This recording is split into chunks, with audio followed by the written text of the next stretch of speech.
Kama mnavyojua, Wizara ya Maliasili na Utalii, kazi yetu kubwa pia ni pamoja na kuendeleza na kutangaza mazao mbalimbali ya utalii. Kinachofanyika leo jijini Morogoro ni uzinduzi wa kituo cha mikutano cha KET, ambacho ni moja kati ya vituo hapa nchini vyenye hadhi ya kimataifa, ambayo inalenga kuendeleza zao moja la utalii linaitwa utalii wa mikutano. Tunajua Morogoro ina vivutio vingi vya utalii vikijumuisha hifadhi za taifa zilizoko karibu na Morogoro, Mikumi, kuna Ruaha, kuna Nyerere, lakini pia kuna utajiri wa utalii wa historia, kuna utalii wa utamaduni, lakini pia miundombinu wezeshi ambayo inafanya kufikika kwa urahisi.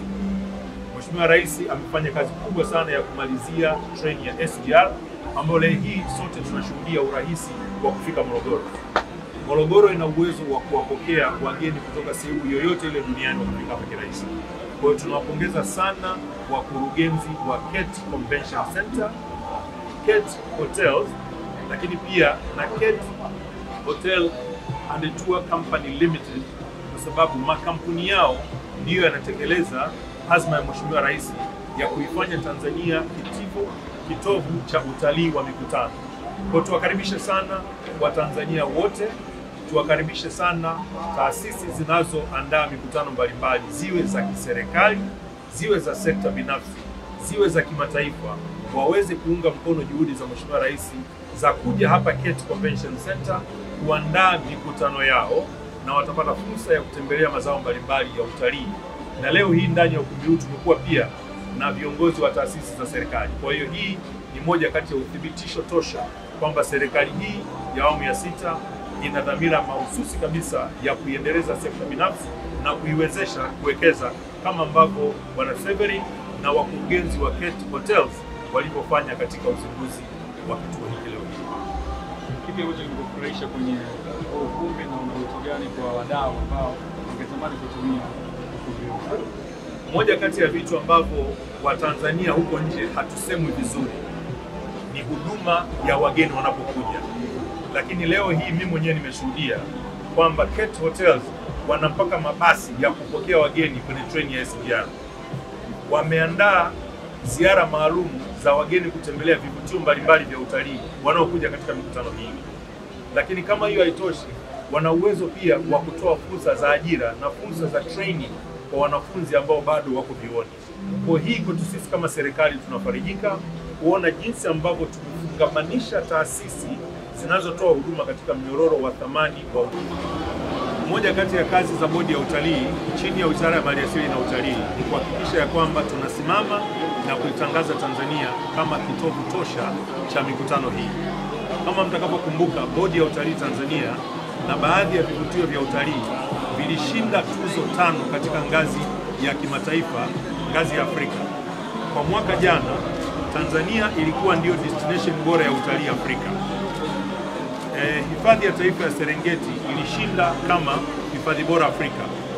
Bodi ya Utalii Tanzania ilikuwa ndio bodi bora Afrika. Lakini kama hiyo haitoshi, Mlima Kilimanjaro ulikuwa kivutio tosha cha kipekee katika bara la Afrika.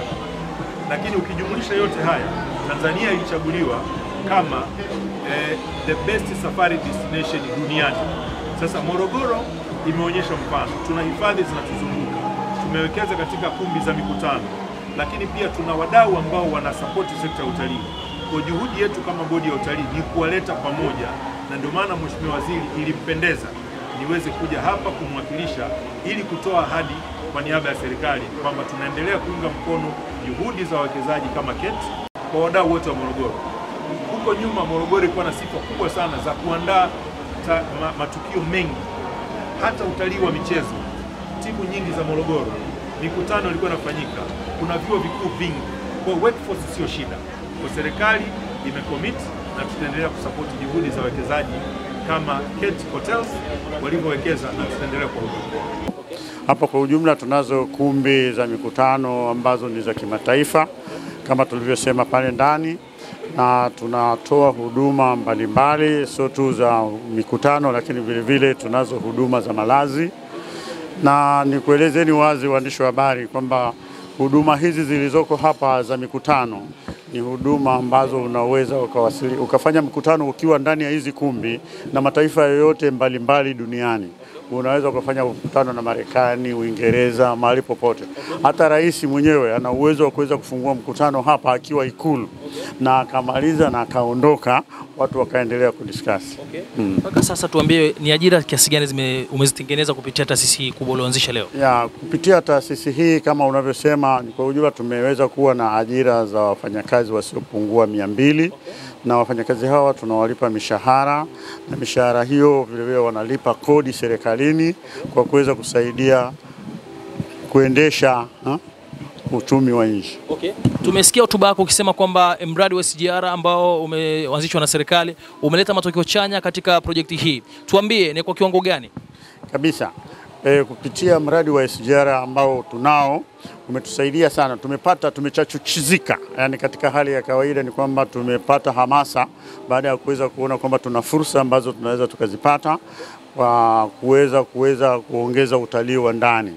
Kama sasa hivi tangu tumeanza tu hizi kumbi, pamoja kwamba tumezifungua rasmi, tumeanza kupata booking nyingi sana. Watu wanakuja, wanazitembelea, wanafurahi kwa sababu huduma zilizoko hapa ndani za kimataifa.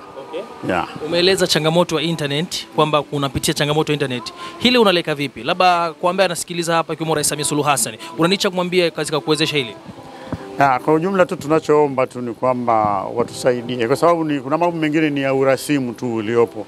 Kama sisi tumeweza kutengeneza miundombinu ambayo ni rafiki, sasa wao wanataka kutulazimisha tupitishe kwenye miundombinu ya kwao ambao sio rafiki. Miundombinu ya kwao kwa ujumla inakatika.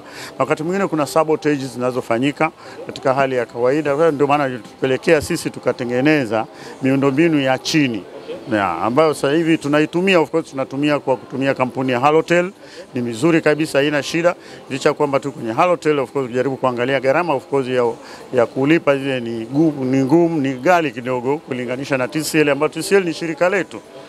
So wito wako na kauli yako mwisho kwa wajasiriamali wakubwa wanaotamani kuwa kama wewe, una nini cha kuambia? Ninaomba tu kwamba wasiogope. Hivi ni rahisi tu, kuna nini kinachohitajika tu ni kudhubutu tu kufanya. Sasa pengine swala mwisho la kumalizia, labda pengine kulingana na ukubwa wa jengo na mandhari, watu wanaweza kana kukopa kuja kupata huduma hapa wakizania labda ni kiasi kikubwa sana cha pesa wanachotakiwa kulipa. Nini kama wito wako kama kuwarahisishia mambo? Kwa ujumla bei zetu ni rafiki sana.